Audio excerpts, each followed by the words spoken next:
अस्सलाम वालेकुम, welcome back once again. आज की हमारी वीडियो है सपोर्ट एंड रेजिस्टेंस की इम्पोर्टेंस पे कि सपोर्ट एंड रेजिस्टेंस मार्केट को एनालाइज करने में, टेक्निकली एनालाइज करने में ज़रूरी क्यों होता है और ये हमें किस तरह से हेल्प आउट करता है to be a profitable trade. देखिए, सपोर्ट और रेजिस्टेंस की जब हम बात करते हैं तो मार्केट एक अपना बिहेवियर दिखा रही होती है, एक स्पेसिफिक जोन से रिटर्न हो रही होती है, पुल बैक हो रही होती है, और एक स्पेसिफिक जोन से मार्केट वहाँ से बुलिश हो रही होती है, या आप यूँ कह सकते हैं कि मार्केट वहाँ से अपवर्ड जा रही होती है और अदर साइड मार्केट एक पॉइंट से, एक एरिया से डाउनवर्ड आ रही होती है। This is basically concept of support and resistance in trading in the term of technical analysis. तो अगर हम सपोर्ट एंड रेजिस्टेंस की इंपॉर्टेंस की बात करते हैं तो ये बिटकॉइन का मैंने यहाँ पे चार्ट ओपन किया हुआ है। अगर आपने मेरी प्रीवियस वीडियोस देखी हैं जिसमें मैंने टेक्निकल एनालिसिस किए थे, मैकडी के थ्रू भी आप लोगों को बताया था, और आई रिमेंबर कि मैं जितने टेक्निकल एनालिसिस आप लोगों को बता रहा था तो मैं बिटकॉइन का चार्ट ही यूज़ कर रहा था। सो मैंने यहाँ पे कुछ सपोर्ट एंड रेजिस्टेंस के एरिया ड्रॉ किए थे। तो मार्केट का आज की जो डेट में मार्केट और बिटकॉइन ने जो क्रैश दिखाया है, क्रिप्टो मार्केट ने जो एक क्रैश दिखाया है, तो आप देख सकते हैं किस तरह से टेक्निकल एनालिसिस, अगर स्क्रीन पे आप इसको मैं आप लोगों को जूम करके दिखाता हूँ, या मैं आपको यहाँ पे जूम आउट करके 4 आवर के टाइम फ्रेम में मैं आपको यहाँ पे शो करवा देता हूँ। हे यू कैन सी, ये देखें तो मार्केट किस तरीके से सपोर्ट और रेजिस्टेंस को रिस्पेक्ट कर रही है। ये देख रहे हैं आप किस तरीके से सपोर्ट एंड रेजिस्टेंस को मार्केट जो है रिस्पेक्ट कर रही है। तो सपोर्ट एंड रेजिस्टेंस इस वजह से बहुत ज़्यादा इंपॉर्टेंट होता है अगर आप मार्केट को टेक्निकली एनालाइज करते हैं। तो अगर आप जोन ट्रेडिंग करते हैं, अगर आप जोन ट्रेडर हैं, अब ये एक जोन बना हुआ है ना, ठीक है, ये एक जोन बना हुआ है and this one is another zone. ये दो ऐसे एरिया हैं, ये दो ऐसे जोन हैं जहाँ पे मार्केट ऊपर जा रही है, उस जोन में वापस आ रही है, ठीक है। इस जोन के इन बिटवीन मार्केट ट्रेड कर रही है, तो दिस इज जोन ट्रेडिंग। ये इसको आप सपोर्ट एंड रेजिस्टेंस भी कह सकते हैं। ये मैंने सपोर्ट एंड रेजिस्टेंस जो यहाँ मैंने ड्रॉ की है 4 आवर के टाइम फ्रेम पे, तो आप इसको अगर एक्यूरेटली भी ड्रॉ करते हैं तो देखें यहाँ से अगर मैं इसको रिमूव कर देता हूँ और अगेन मैं इसको यहाँ पे ड्रॉ करता हूँ, इस कैंडल से मैं यहाँ से ड्रॉ कर लेता हूँ, और ये इसका ये वाला लोअर तो बाद में बना, ये जो लास्ट लोअर था इससे मैं ड्रॉ कर लेता हूँ। ये देखें मार्केट उस जोन तक चल रही है, उसको रिस्पेक्ट कर रही है, उस जोन को बिल्कुल कर रही है। अब अगर हम यहाँ पे देखते हैं कि मार्केट ऊपर वाले जोन तक गई, ये देखें अगेन मार्केट ने इसको यहाँ इस जोन को रिस्पेक्ट किया मार्केट ने, फिर मार्केट अब यहाँ आई है, इस जोन को टेस्ट किया, अब यहाँ से मार्केट ने सप्लाई ली। अच्छा, सप्लाई और डिमांड का जो कॉन्सेप्ट है, सप्लाई और डिमांड का क्या रोल है मार्केट में। Support, resistance, supply and demand और जोन ट्रेडिंग, ये बेसिकली तीनों ना एक ही कॉन्सेप्ट है, एक ही कॉन्सेप्ट के ये 3 डिफरेंट नेम्स हैं। अब ये जो सपोर्ट बनी हुई है, ये एरिया जो है, ये सपोर्ट का एरिया बना हुआ है, ये रेजिस्टेंस आपकी बनी हुई है, ठीक है। अब यहाँ पे जब भी मार्केट की जब भी किसी चीज़ की डिमांड इंक्रीज होती है, ठीक है, एक होती है सप्लाई, एक होती है डिमांड। ये डिमांड और ये सप्लाई, मैं इसको SPLY लिख देता हूँ, ठीक है। रेजिस्टेंस भी कह सकते हैं इसको, सपोर्ट भी कह सकते हैं इसको, आप डिमांड भी कह सकते हैं, डिमांड, ओके। अब यहाँ पे सपोर्ट बनी जब भी डिमांड किसी चीज़ की इंक्रीज होती है, जब भी डिमांड किसी चीज़ की इंक्रीज होती है। अगर आप फिजिकली भी किसी प्रोडक्ट की आप बात कर लेते हैं, कोई भी प्रोडक्ट है, उसकी मार्केट में जब डिमांड इंक्रीज होती है तो ऑब्वियसली हमें क्या, मार्केट में उसकी जो प्राइस है, उसके प्राइस में हमें एक मोमेंटम देखने को मिलता है कि प्राइस उसका ऊपर चला जाता है, क्योंकि उसकी मार्केट में डिमांड बढ़ गई है, उसकी सप्लाई कम हो गई है ना।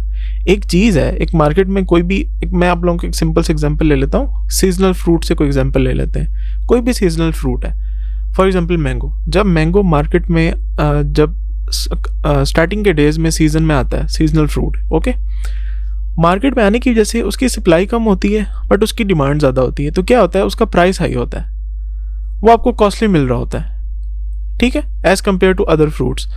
लेकिन सीजन के एंड पे जब उसकी रेजिस्टेंस पहुंच जाती है, यूँ समझ लें कि वो उसकी रेजिस्टेंस होती है, जब उसकी रेजिस्टेंस पे पहुंच जाता है तो उस टाइम क्या होता है, उस टाइम उसकी सप्लाई इंक्रीज हो जाती है, ठीक है। उसकी सप्लाई उस टाइम इंक्रीज़ हो जाती है, और सप्लाई इंक्रीज़ जब भी किसी चीज़ की, किसी प्रोडक्ट की सप्लाई इंक्रीज़ होती है तो ऑब्वियसली हमें उसके प्राइस में एक डाउनफॉल देखने को मिलता है। समझ, आई होप सो इस बिल्कुल एक सिंपल से एग्जांपल से ना आप लोगों को मेरा कॉन्सेप्ट समझ आ गया होगा कि मैं आप लोगों को डिलीवर क्या करना चाह रहा हूँ। सप्लाई एंड डिमांड का कॉन्सेप्ट होता क्या है बेसिकली। तो सपोर्ट एंड रेजिस्टेंस के अगर आप इंपॉर्टेंस देखें तो सपोर्ट एंड रेजिस्टेंस मार्केट में बहुत ज़्यादा इंपॉर्टेंट है। अगर आप ट्रेडिंग कर रहे हैं in the term of technical analysis, market को एनालाइज करने में बहुत ज़्यादा हेल्प मिलती है। अच्छा, ये ट्रेडर्स की साइकोलॉजी को, सपोर्ट और रेजिस्टेंस है ना, ट्रेडर की साइकोलॉजी को टेक्निकली बहुत मैनिपुलेट कर रही होती है। अब मार्केट में होता क्या है, अब यहाँ पे सपोर्ट बनी हुई है ना, अब जितने भी ट्रेडर, ऑलमोस्ट 90% ऑफ ट्रेडर, जिन लोगों ने मार्केट को यहाँ पे डाउन आता देखा, अब मार्केट यहाँ से पुल बैक लेगी, अब ये देखिए यहाँ से मार्केट ने पुल बैक लिया, यहाँ से मार्केट ने पुल बैक लिया। तो अगर अगेन मैं यहाँ पे एक मैं रफ ड्रॉ कर लेता हूँ ना, ये रफ ड्राइंग ड्रॉ कर लेता हूँ, तो अब इस एरिया से मार्केट बार बार सपोर्ट ले रही है, इधर आई फिर ऊपर गई, ये दूसरी टाइम, ये तीसरी टाइम, चौथा, पाँचवा, छठा, सातवां, अब ये 8वां चांस था। ठीक है, अब ट्रेडर ने यही सोचा यार इस पॉइंट से तो मार्केट बार बार पुल बैक कर ही रही है, तो यहाँ पे क्या होगा, यहाँ पे मोस्टली ट्रेडर क्या कर रहे हैं, बाइंग लिमिट्स लगा रहे हैं कि यार जब भी मार्केट इस एरिया में आती है, इस एरिया में मार्केट जब भी आए तो हमने यहाँ पे अपनी बाय की लिमिट्स लगानी है और हमने यहाँ से बिटकॉइन को बाय करना है। तो ये बन गई अब ट्रेडर्स की साइकोलॉजी। अब ऑन द अदर हैंड जब मार्केट इस जोन में जा रही है तो ट्रेडर क्या कर रहे हैं, अब यहाँ पे ना आपको एक पैटर्न नज़र आ रहा है सप्लाई पे, ठीक है, या सपोर्ट पे या डिमांड पे आपको एक पैटर्न नज़र आ रहा है, या रेजिस्टेंस पे आपको एक पैटर्न नज़र नहीं आ रहा। अब यहाँ पे बिहेवियर डिफरेंट है। अब मार्केट ने यहाँ से भी रेजिस्ट किया, ये देखें यहाँ से रेजिस्ट किया, यहाँ से किया, फिर यहाँ से कर लिया, फिर यहाँ से रेजिस्ट कर लिया, और उसके बाद आपको एक और पैटर्न ये नज़र आ गया। ठीक है, या इसको मैं थोड़ा सा यहाँ नीचे कर लेता हूँ, ये देखें ये पैटर्न नज़र आ गया, और उसके बाद आपको ये वाला पैटर्न नज़र आ गया यहाँ पे, ये देखें ये वाली सपोर्ट्स बन गई, अरे सॉरी रेजिस्टेंस बन गई। तो मार्केट में ये जो चीज़ें होती हैं टेक्निकली अगर आप जोन ड्रॉ करके और ये सारे एनालिसिस करके आप ट्रेड करते हैं ना, you will B a profitable trader इंशाल्लाह। लेकिन अगर आप गैम्बलिंग कर रहे हैं, अगर आपने देखा कि यार रेड कैंडल बन रही है, 2 रेड कैंडल बन गई हैं और तीसरी रेडी बनेगी, भाई यहाँ से मैंने सेल करना है कोई भी कॉइन है, तो definitely you will be loss. हाँ, शॉर्ट टाइम के लिए आप प्रॉफिटेबल भी हो सकते हैं but not for long time. तो this is not good for long term. और सेम फॉर बाइंग साइड, अगर आपने इस तरह देखा मार्केट में भाई एक बाइंग मोमेंटम चल रहा है तो भाई हम यहाँ से बाई ही कर लेते हैं, हम भी प्रॉफिटेबल हो जाएंगे, ऐसा बिल्कुल नहीं है।